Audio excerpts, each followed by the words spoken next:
Welcome into the Pursuit of Manliness podcast, where we are vigorously equipping men to pursue biblical manliness. My name is Jarrett Samuels. I'm the host of the podcast. And men, as always, I'd like to begin by thanking you for listening to or watching today's show. Now, when you get the opportunity, make sure you visit thepursuitofmanliness.com. That's the website where you can find this podcast episode, the whole catalog of 400 previous podcast episodes. You can learn more about the men's retreat. You can learn more about Tribe Builder. There's just a lot of information there when it comes to the pursuit of manliness. And I want to remind you, today's podcast is sponsored by Loader Road Goods. Loader Road Goods out of Coshocton, Ohio. Chris Kent, owner, operator, CEO, chief leather man when it comes to Loader Road Goods. Visit their website. The link is at the bottom of the show notes. Use the discount code in there. You'll save 15% off of your order. Now, this is all handmade. There's no pre-made inventory or anything like that. So whatever you purchase, you're going to need about a 2-week lead out on. So make sure you're thinking ahead. Look at your calendar. See, do I have a need for a gift coming up for somebody, something significant? Maybe someone's going off to college. There's a wedding. Who knows? Chris is your guy. So you go to his website. Not only can you see what's available in the store or what you can order, you can learn a whole lot more about Loader Road Goods. Men, it's time for today's podcast conversation. So my son picked Theodore Roosevelt for his person for the Wax Museum project.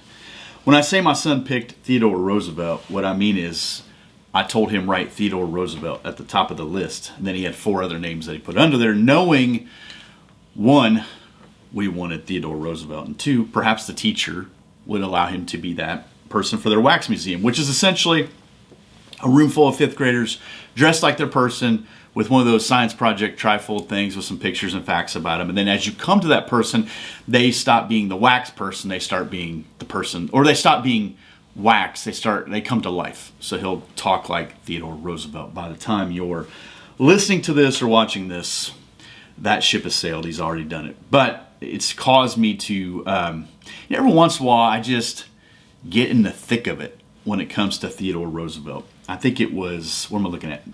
19, Framework Field Notes 19, that I wrote about the strenuous life. Not the book, just the idea. I started with this quote that I'm going to share here. It says, "You have the mind, but you have not the body. And without the help of the body, the mind cannot go as far as it should. You must make your body. It is hard drudgery to make one's body, but I know you will do it." Theodore Roosevelt Sr. He said that to Junior. Junior being the Theodore Roosevelt that we all know. The guy who started the Rough Riders. The guy who is on, was that Mount Rushmore? Who's the linchpin to the national parks, who lost part of his eyesight boxing in the White House. I mean, he got shot as he's giving a speech and continued to give a speech. I mean, on and on and on. Now, this is his father saying this to his son when his son was younger, around the 1850s. Now, if there was cause for concern in the 1850s that men, fathers, whomever, looked around at the state of the young men and thought, I think they're getting soft, I shudder to think what they would say to us today. If there was a growing concern for softness back then, it is time to sound the alarm. So Roosevelt, if you know his life, he began to train the body. I mean, the guy had asthma. He wasn't a great athlete, whatever, but he began to just do things to stretch himself. The more he disciplined himself to take care of his physical body, the more his mental strength was becoming realized through the development of what he would call a strenuous life. I just sent that link to a friend of mine asking about some Roosevelt stuff, and I said, that is something that I think you need to buy. It's real thin. Buy it on Amazon. It can't be that expensive. Essays and speeches, and I think I did a podcast on it, on the strenuous life. But the first one is that speech. The reality, men, is there's no shortcut of moving away from softness to grit. And I know in 2024, even talking about grit or masculinity or whatever, it'll cause some people to flare up, check out, make some statements. I don't care, and you don't need to care. I don't think we have to be concerned about that. If they want to say things, do things, cancel, whatever. Man, we have a responsibility. I was talking to our men's group recently, and I was like, if there's a topic and you try to speak up on it, Someone will say, you can't talk about that because you're a man. You can't talk about that because you live in America. You can't talk about that. So they start putting you in categories, and before long, you have no category where you can talk about something. So I think we have a field to cultivate. And when you cultivate a field, you don't do a lot of talking now, do you? You do a lot of work. And our field to cultivate will be the relationships in our life, our home that we've been given, where we work, where we keep, what we've been entrusted with. That's what we need to do. I think about, one of the stories to me that I think about in this idea is David, when he had this sad sack of men, a bunch of slappies, show up in 1 Kings 22. They had no money, they had no friends, they had no morale, no nothing. And by the time you get to 2 Samuel 23, they are known as mighty men. What happened? I believe David, like Roosevelt, continued to put them in situations where they had to measure themselves. This was not some kind of Spartan race where they had to go out and do certain timings and burpees and run stairs. Nothing wrong with those things. What I'm talking about is living in such a way that they were stretched every single day. It wasn't necessarily training, it was a way of life. That they said, I'm done choosing this lackluster, below average way of living. And David knew, like, I need these guys. Not every man is willing to be sharpened. If you've ever led a group of any kind, don't make yourself the hero and they're all the villains. But you know there will be guys that just will not be sharpened. They pull back from it, they run from it, they hide from it, they make excuses about it. Hey man, it won't be for everybody, but there will be some guys that you'll have around you that they will be sharpened and they will move from this spot to the next spot, right? Today, more than ever, guys, we live in climate-controlled environments. We've grown soft. Just before I recorded this, a little bit ago, I turned the fan off that was hanging above me because it would just make noise and it's weird and you can't have that when you're recording. My wife the other day, she was coming to do something. I was like, man, I just let her know, like, I'm hot. And it was one of those windows where you don't turn the air on yet, but you want to turn the air on, but we're going to try to hold out. And so we had the fans going. And I'll tell you what, by the end of the night, I think on that night, we turned the air on. We said, can't do it no more. We're not going to sleep like this. We're not going to do this. My point is, we are so climate controlled. We have everything. I can order something now, and within an hour it can be at my house. I can pull up anything on my television or my computer or my phone, or I'd be connected to anybody anywhere, and then suddenly I'm the king of the castle. Suddenly I'm like my own God in my own world because I have everything that I need. But the problem is, if you go outside, the rest of the world doesn't respond to that well.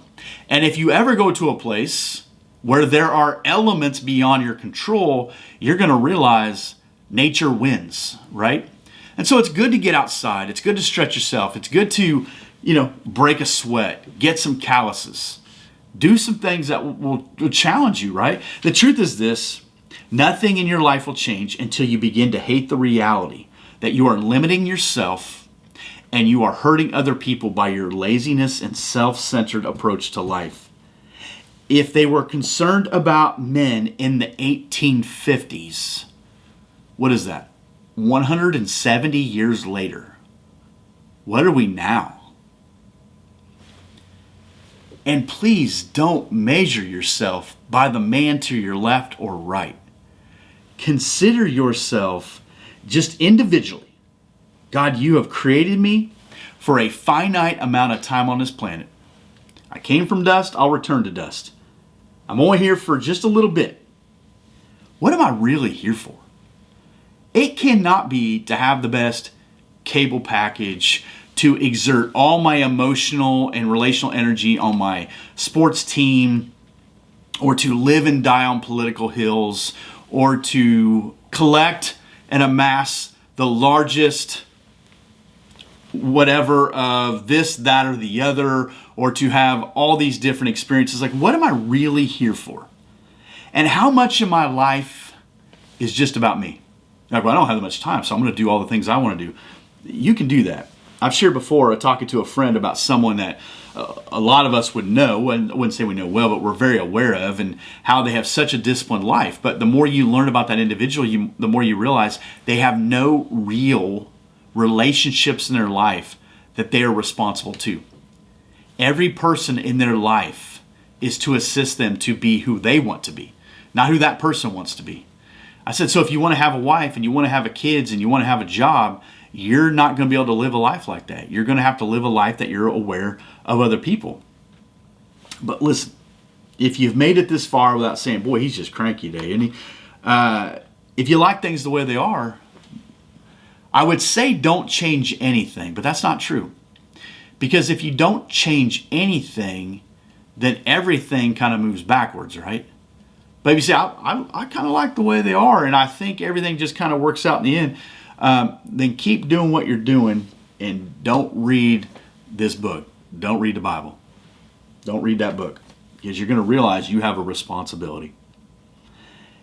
And again, I'm not asking you to go out and be Teddy Roosevelt, because he's not really our standard now, is he? Christ is our standard. You say, well, Jesus patted little kids on the head, and he helped people who were broke, and he healed people, and Roosevelt didn't know. But can you at least admit they both lived, and we'll throw David in there too. So let's say they all lived a very disciplined life. They all lived a life that was a direct benefit to other people. Even David, in all his messiness, overall known as a man after God's own heart. Teddy Roosevelt, not sinless, okay? But he lived a life that he challenged people to raise the standard in their own life. There's nobody that raised the standard in anyone's life like Jesus did. So there's a few examples there. I would imagine you have a few more in your life. But if you have those, that's wonderful. I mean, I want you to have Jesus. If you don't have David and Teddy Roosevelt, I'm okay with that. But why don't you strive to be that example for somebody else in their life? Give them a standard. Give them something that they could aspire to in some way. Be like, man, someday when I grow up, I want to be like that person. Now, if you're plopped down in a chair every night, scrolling on your phone, eating, famous Amos cookies and drinking, root beers and whatever else you're doing, anyone can do that. That bar's pretty low. But if you're exerting yourself, if you're trying to measure yourself, and I would encourage you to do some things outside of yourself. Do some things that you don't normally do. Do some things that you say, I don't normally do this, but it's okay if I do this. I just made a brief list that I sent out to those guys that day, and it's not exhaustive, but it's a few. Devote yourself, one, to existing to the Lord each and every day. Like, to the best of your ability, just go all in. Don't phone it in. Don't be a Sunday guy. Don't be a verse of the day guy. Just read my verse of the day, I'm good for the day. No, you're better than that. Commit to walking 2,000 steps a day. That's a mile. 2,000 steps in one day is a mile. You could probably do more than that. There's days I've accidentally done more than that. My watch, my Garmin will go off, and I'll be like, what? I thought somebody's phoning me. Nope, congratulations. You walked 3,800 steps. What? I didn't do anything. I was just working today, right? Drink water instead of soda. Like, that's real simple. Consume things that are better for you than things that are sugary and fizzy and are no good. I know that tastes better. It ain't doing you any good.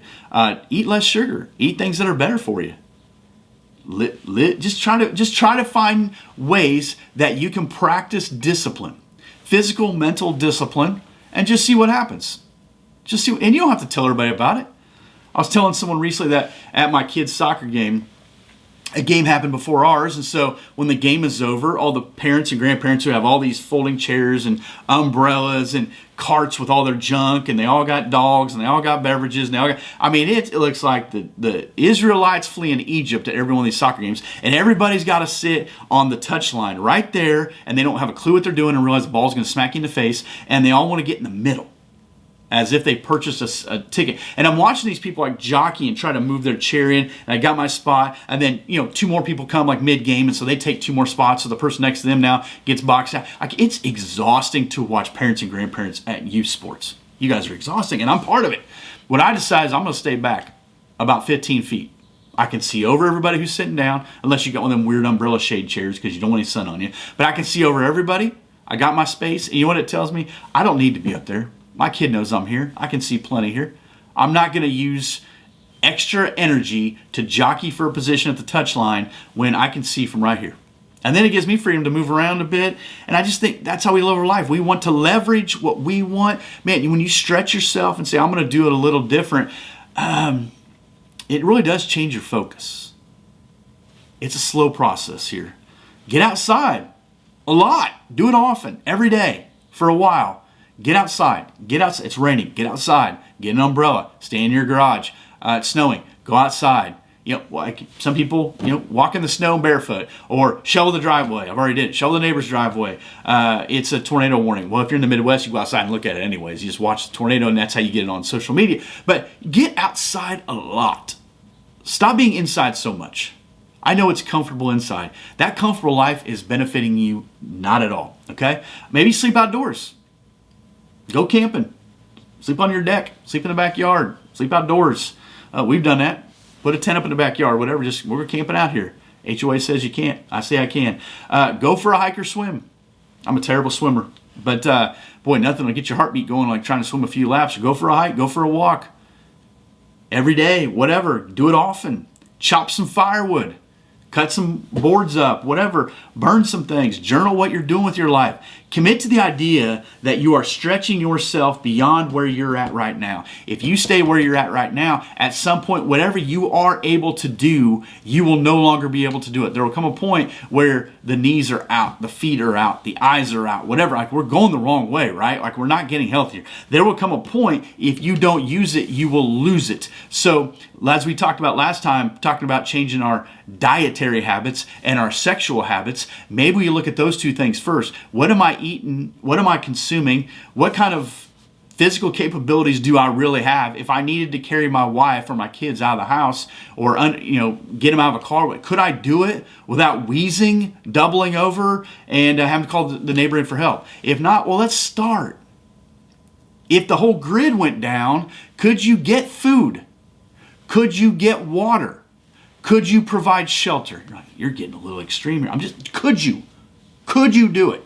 Well, I won't have to do it. Right. Do you remember going to the grocery stores? One, they locked the doors and said, you can't come in. Some countries, you couldn't come in unless your letter of your name landed at a certain time. Only one person in the house could leave. Do you remember that? Remember going to the store and they limited how many things you could get? Or remember going to the store and they had none?